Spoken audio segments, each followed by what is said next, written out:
As many of you know, I often take the positive thinking outlook side of things, and I've actually done a whole heap of mindset for DJ success videos that I actually really enjoyed, but they're pretty popular too. So I want to share something, okay, that I read recently that I think could really help you manage your expectations and feel victorious whenever you play, no matter what happens. So the concept: negative thinking for positive results. Now, stick with me for a second, okay? So, let's imagine something, okay? You've got a show and you go in with all these positive expectations around it. You expect things to go a certain way.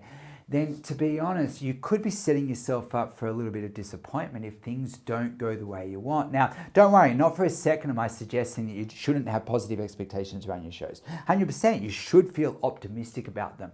But let's say you're also kind of scared, okay, and you've got doubts and fears. Well, perhaps, right, what you could do then is practice imagining the worst case scenario. Now, I remember, okay, I was younger and I used to sometimes have this reoccurring dream and I was playing live, okay, and I just couldn't decide what song to play next. And the song playing ran out, this club went quiet, everyone's looking at me, and I'm just there like, oh my God, not knowing what to play. And the funny thing was, that dream often happened right before really big events that were hugely successful and like a massive success. So all I'm saying is, by being open to and even imagining the worst case scenario and just being open to that being a possibility, you can prepare for the worst. And then when things don't happen, like let's say your worst case scenario probably won't happen, okay? You're more likely going to be grateful that it didn't happen, as opposed to going in with expectations that you want and expect something to go a certain way. And let's say you turn up to a club, and this happens all the time, okay? And the gear's different to what they promised, or perhaps even the DJ before you is like kind of rude, okay? And maybe they play well into your set time and they just act obnoxiously towards you. Well, then you can look on the bright side and be grateful that at least the worst didn't happen.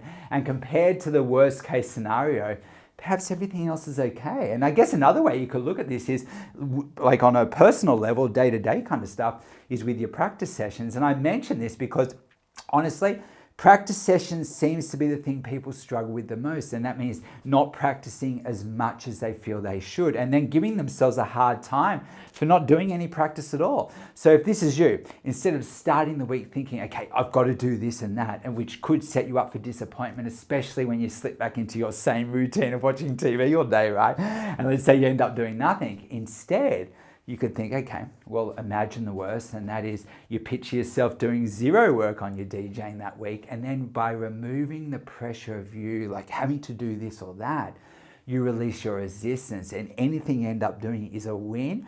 And you may find that you actually build really big momentum once you get rid of that obstacle.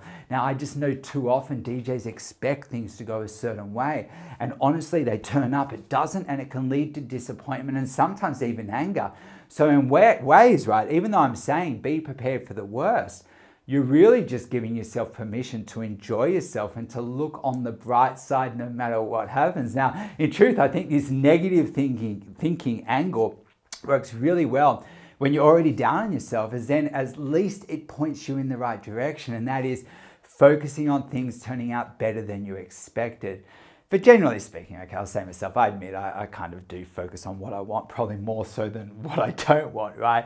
But if I do get stuck in a negative cycle, or you do, perhaps give this method a go and observe that things may actually be turning out better for you than you initially realized.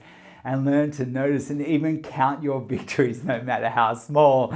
Okay, so almost done. So the funny thing is, right, I find DJing to be the perfect way to build confidence. I honestly do. So not just by building skills behind the decks, but sometimes you can apply that to life in general. And by learning a new skill, you push your comfort zone. And not only is that heaps of fun, but it forces you to grow. And often when you're ready to put yourself out there and you're starting to build your profile as a DJ, you're going to find yourself with all kinds of circumstances. Maybe you'll be playing and you turn up and it's kind of dead, you know, but then all I'm saying is maybe you could focus and just sort of have fun yourself and enjoy the people that are there. And by doing so, you can build rooms that way. Like you can transform the event by just putting a little bit of positive spin on it. But if you go in there thinking you wanted all this and that, like I said, you could be disappointed. So it's trying to kind of like reframe things a little bit. Anyway, I thought this video was relevant as a ton of my students are now actually getting their first shows, okay? And I guess they're a little bit nervous, some of them. So I wanted or if that's you, okay, I want you to be armed and ready for any eventuality. And personally, right, from my personal background, like running clubs and DJing, like that was my life really. I did it for almost 2 decades. And now it's personally my time to pass the torch and share my knowledge with my students. So if you want to learn to DJ and build the confidence to play live, and better yet, have strategies on how to approach venues and get shows and even repeat shows and really, immerse yourself in that scene, or even how to create your own opportunities, okay, to get you in front of people, check out my courses below. I'll drop in a link in the description. Now, I do have this sale on my complete package, which takes beginners or people with some experience wanting to up-level their skills from the bedrooms and have the confidence to play in clubs.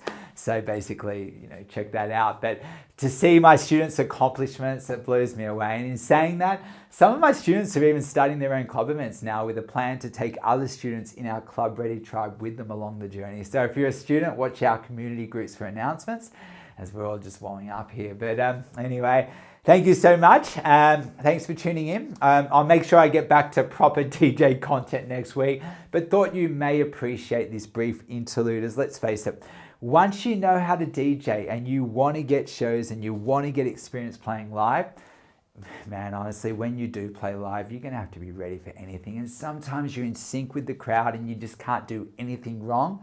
But sometimes you're going to feel that you can't do anything right, okay? But either way, take a breath and take comfort in the quote, the only way to truly master something is to first be a disaster. So remember, it's the toughest times that will be your turning points and your greatest inspirations. Anyway, hopefully that video is kind of inspiring, gives you another way to look at familiar topics. That's why I learned once too. Learning stuff, it's all about learning familiar topics in new ways. So this is just, I guess, another way to kind of go to positive outcomes by going in a different way to it. So by imagining the worst, you realize that things aren't so bad. Okay, thanks.